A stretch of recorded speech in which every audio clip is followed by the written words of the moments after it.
अभी फिलहाल में बिहार में चुनाव चल रहे हैं, तो बिहार के चुनाव को देखकर मुझे एक ही बात ध्यान में आई कि हमारे यहाँ परंपरा है, सभी के यहाँ हो तो और अच्छा है, लेकिन हमारे यहाँ एक परंपरा चलती है कि गोवर्धन पूजा होती है, तो जो भी चीज, जो भी पकवान जो चढ़ाने के लिए लाते हैं, उनको पुरुष लूट कर, छीन कर, उठाकर खाते हैं, और ऐसा माना जाता है कि दाढ़ी मूछ जब ही आती हैं। चलो, ये परंपराएं, तो इस पर ध्यान ना देते हुए, तो लेकिन मैं उस दृश्य को दिमाग में ले आया कि कैसे झपटते हैं लोग, फिर बाद में सुनसान पड़ा रहता है। गोबर का जो गोवर्धन बनाया जाता है वो बिगड़ा हुआ, बिखरा हुआ पड़ा रहता है। तो यही हालत बिहार की है कि बिल्कुल उसी गोवर्धन की तरह अपने टाइम पर तो नेता झुमट आते हैं और उठा उठा के ले लेके अपना काम बना के निकल लेते हैं। उसके बाद जिस प्रकार गोवर्धन डला रहता है सड़कों पर, गलियों पर, उसी प्रकार बिहार की हालत है। यहाँ पर मैं बिहार को ऐसा रिप्रेजेंट नहीं करना चाहता कि गंदा है, खराब है। कोई भी भौगोलिक स्थिति, कोई भी एरिया, कोई भी क्षेत्र की बुराई, हम कौन होते हैं बुराई करने वाले, वो अपने आप में ही बहुत महान है। लेकिन जो जो उम्मीदवार हैं, जो नेता हैं, जो अंता जनता को उल्लू बना के कैसे अपना काम निकाल लेते हैं, तरह तरह के वादे करेंगे जैसे कि सब इन्हीं के हाथ में है।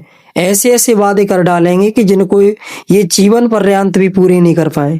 तो हमें इस बात का भी ध्यान रखना है कि कौन लंबी लंबी फेंक रहा है और कौन रियल में काम करवा पाएगा। और जाति धर्म के नाम पर पूरी राजनीति, यहाँ पर तुम उम्मीदवारों को देखोगे तो विधानसभा में ये देखा जाता है कि किस जाति के वोट ज्यादा हैं, चाहे वो उम्मीदवार पहले हार चुका क्यों नहीं हो, और उसको दोबारा टिकट दे दिया जाएगा।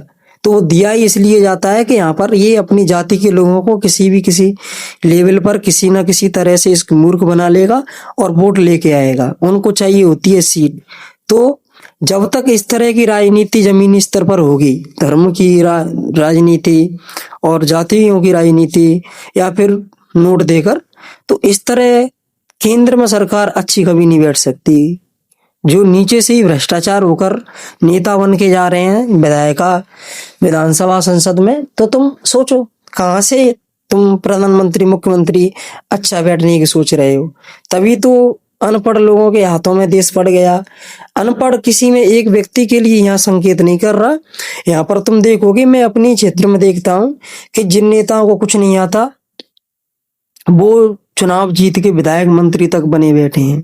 जबकि ऐसा होना चाहिए कि कॉम्पिटिटिव एग्जाम होना चाहिए इनके लिए, उम्मीदवार वही खड़ा होगा जो एग्जाम निकालेगा। कम से कम पासिंग मार्क्स तो होने चाहिए, और इतनी सिक्योरिटी की यूपीएससी की तरह एकदम संवेदनशीलता, सिक्योरिटी के साथ होना चाहिए एग्जाम।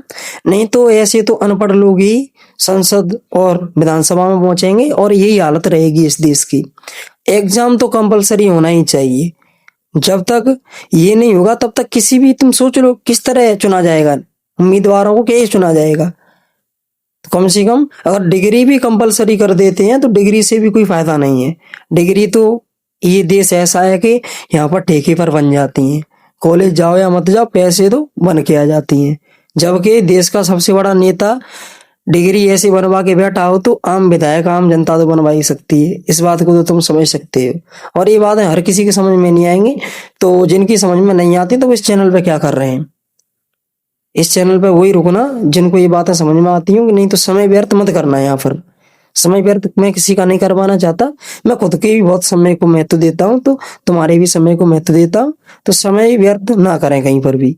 अपने समय को अपने परिवार, अपने भविष्य को, फ्यूचर सिक्योर करने के लिए, या फिर अपने जीवन स्तर को सुधारने के लिए यूज करें।